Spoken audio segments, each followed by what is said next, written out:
Imagination et visualisation. Comment être certain que mes visualisations ne sont pas de l'imagination? Comment être certain que ce que je vois lors de mes méditations ne soit pas le fruit d'une certaine forme d'imaginaire sans lien avec la réalité? C'est une question que m'ont posée plusieurs de mes stagiaires et à laquelle la réponse va être beaucoup plus complexe qu'il n'y paraît. Bienvenue dans cette nouvelle vidéo qui, j'espère, va éclairer votre chemin spirituel. Au commencement des temps, avant que le monde ne fût créé, il exista une très ancienne légende qui disait que nous sommes nés d'un rêve. Le divin nous a rêvé. Il a fait un très grand rêve. Il a rêvé un univers. Et dans cet univers, il a rêvé une terre. Et sur cette terre, il a rêvé des montagnes, des océans, des rivières et des lacs.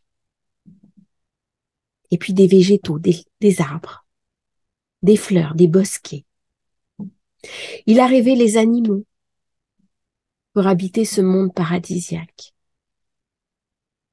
Et puis il a rêvé un être particulier, avec ses forces et ses faiblesses, avec beaucoup plus d'imagination que les autres, un être capable de le percevoir, de tenter de le comprendre, de tenter de le connaître, un être doué d'intelligence, ou tout au moins d'une certaine forme d'intelligence, et c'est ainsi que toutes les choses vivantes, que tout ce qui existe fut créé. Ainsi, nous serions nés d'un rêve. On retrouve cette tradition du rêve chez les Hébreux. On le retrouve aussi chez les aborigènes d'Australie, dans le temps du rêve. Et pour faire une paraphrase, on va revenir aux enfants. Imaginez un groupe d'enfants dans la cour de récré. Et ce groupe d'enfants est en train de jouer. Nous sommes sur un bateau. Et les enfants se voient immédiatement sur un bateau. Nous sommes en train de naviguer. Et tous les enfants sont en train de naviguer. Chacun s'imagine sur un grand bateau de pirates, avec des voiles, avec une proue, avec des boutes, avec un équipage. Chacun se voit habillé en pirate. Et d'un coup, c'est la tempête. Et les enfants prennent peur. Ils s'accrochent. Et ils se voient en train de s'accrocher.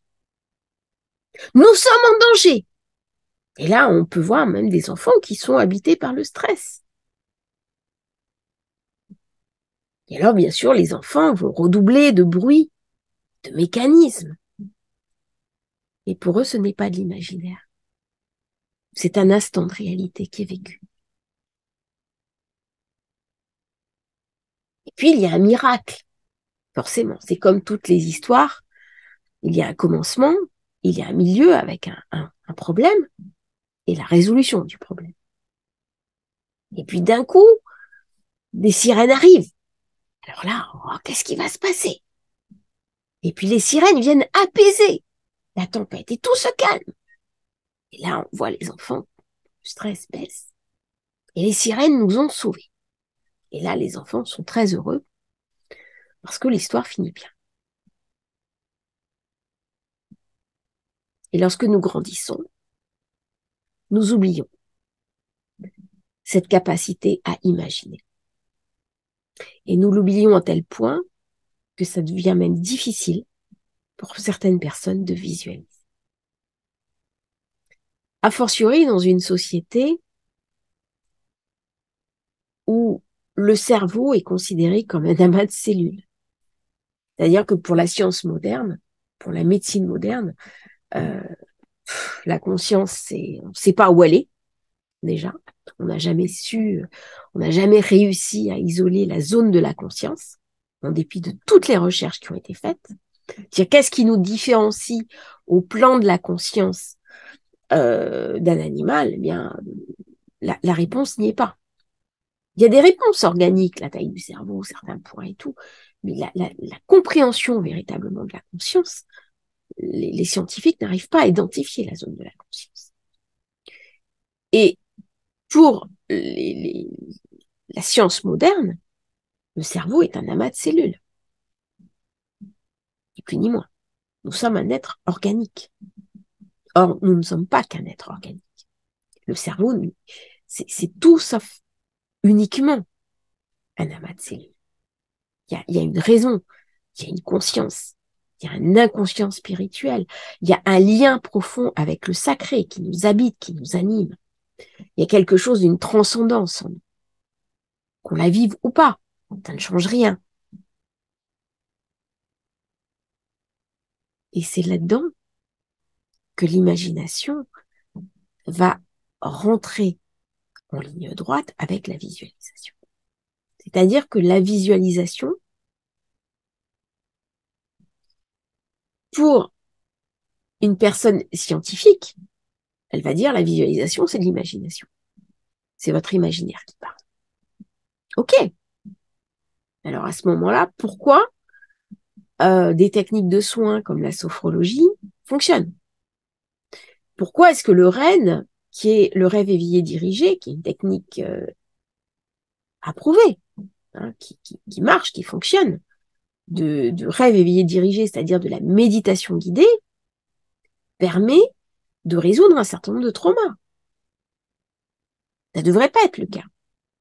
Pourquoi, lorsqu'on va plonger une personne en hypnose à retrouver des vies antérieures, ça va régler des traumatismes? Si ce n'était que de l'imagination, ça ne réglerait pas ces troubles. Ça resterait à la porte. Or, lorsqu'on va vivre des rêves éveillés dirigés, des régressions guidées, il y a un certain nombre de blessures, un certain nombre de souffrances, et ça je l'expérimente chaque semaine, qui sont résolues grâce à ces techniques de méditation profonde. Donc, on n'est pas dans l'imagination. On n'est pas dans un monde imaginaire qui n'existe pas. Nous sommes bien en prise avec quelque chose. Avec quoi nous sommes en prise? Eh bien, nous sommes reliés directement à ce que Viktor Frankl appelait l'inconscient spirituel, le Dieu inconscient. C'est-à-dire que nous avons en chacun de nous une part inconsciente de nous-mêmes, qui est en lien direct avec le sacré, avec la source de toute chose, qu'on l'accepte ou qu'on le nie. Mais à un moment donné, le sacré en nous est présent en chacun de nous. Et lorsque nous allons faire des travaux de visualisation, lorsque nous allons nous mettre en connexion avec cette part sacrée de nous-mêmes, eh bien, il y a des images sous forme archétypale qui vont arriver et nous révéler une certaine sagesse. Une sagesse ancienne que nous percevons directement dans la mémoire akashique. Et l'akasha, c'est tout autour de nous. Donc, nous recevons des influx permanents de l'akasha, mais aussi de ce que nous avons été dans des vies antérieures et de la sagesse de cette vie. Eh bien, ça, ce n'est pas de l'imagination. Simplement, notre cerveau ne peut pas recevoir directement ces images, ces compréhensions aussi subtiles qu'elles soient, s'il n'y a pas d'image. Donc, notre cerveau va percevoir des compréhensions et il va le décoder sous forme d'image. Alors, ce décodage sous forme d'image est tellement important, tellement fondamental, tellement archaïque, que ça a donné lieu à un des premiers alphabets du monde qui étaient essentiellement des images. était l'alphabet égyptien, les hiéroglyphes sacrés. Donc les hiéroglyphes étaient l'alphabet sacré, c'est-à-dire l'alphabet non pas de tous les jours, mais l'alphabet que l'on utilisait dans les tombes, que l'on utilisait pour faire parler les morts et que l'on utilisait outre-tombe. C'est-à-dire c'était un langage universel qui dépassait le monde des vivants. C'est en ça que l'étude des hiéroglyphes est intéressante. Parce que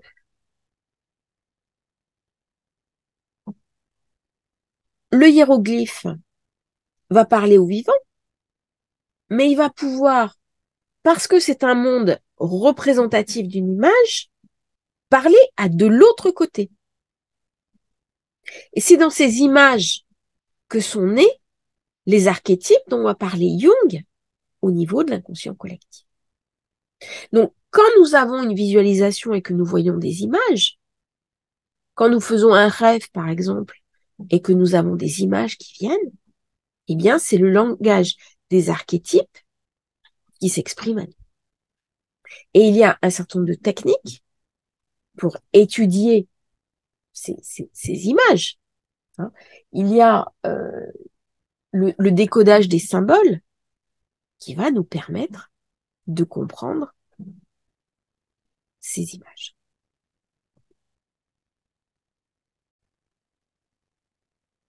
Alors, pour comprendre ces archétypes, moi, j'utilise 2 livres que j'aime beaucoup. Il y en a un qui est, voilà, c'est un livre anglo-saxon, j'allais dire anglais, et Egyptian Hieroglyph for Complete Beginner. Donc, c'est un livre qui explique un petit peu un certain nombre de choses et qui a des codes. Et donc, c'est intéressant de voir comment s'articulent les mots en fonction des dessins. Nous savons tous que nous venons des sables et que la civilisation égyptienne nous a particulièrement impactés. Donc, c'est intéressant de voir, alors c'est ici, hein, voilà, c'est ici, je sais pas si vous allez bien le voir, mais vous avez tous les codes qui sont posés et qui permettent justement de comprendre comment les codes ont pu marquer notre conscience. Vous avez un mot, par exemple, qui est très intéressant, qui est l'eau. Donc, c'est deux lignes. Et en fait, il y a 2 eaux. On n'a pas une ligne, on a 2 lignes. Et quand vous retrouvez, par exemple, le Aleph, chez les Hébreux, vous avez une séparation entre les eaux d'en haut et les eaux d'en bas. Et il y a 2 eaux aussi. Alors, ça, c'est intéressant de voir comment le savoir d'une société va basculer vers une autre. Donc, décoder les symboles, c'est pas quelque chose de facile. Mais ça demande un petit peu de travail, ça demande de toujours apprendre des choses. Moi, j'utilise beaucoup les hiéroglyphes, les lettres hébraïques, qui m'aident aussi pour décoder les symboles. Et puis, un livre que j'aime beaucoup, qui m'accompagne depuis l'âge de mes 18 ans, d'ailleurs, il est en piteux état, qui est le Dictionnaire des symboles de Jean Chevalier. C'est un livre qui ne me quitte pas, qui est véritablement mon livre de chevet, qui m'a beaucoup, beaucoup apporté et qui m'a permis de comprendre justement les archétypes et de décoder, notamment en séance, hein, les grands archétypes. Mais attention, le dictionnaire des symboles ne se suffit pas à lui-même. C'est-à-dire, il faut aussi avoir une autre compréhension, hein, avoir une compréhension plus globale, plus holistique de tous ces symboles.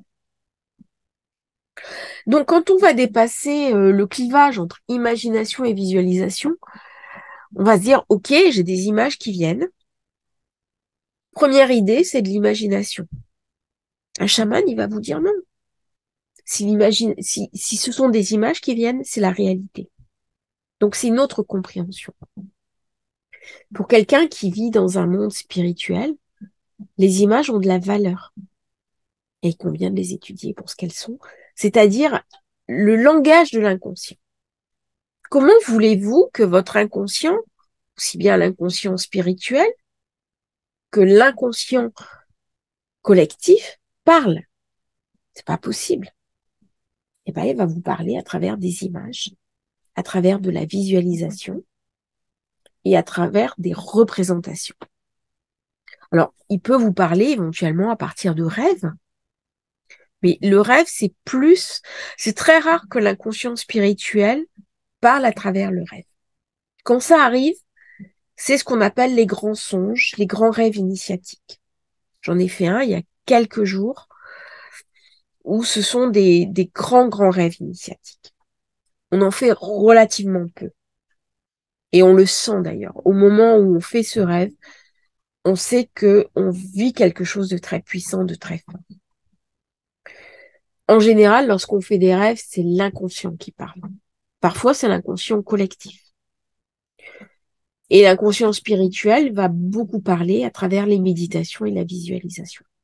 Donc, à ce moment-là, il est important de rester ouvert, d'accepter l'idée que ce n'est pas de l'imagination et que c'est l'inconscient spirituel qui vient ramener quelque chose à votre conscience par le biais de l'image, par le biais de l'expression et par le biais du symbole.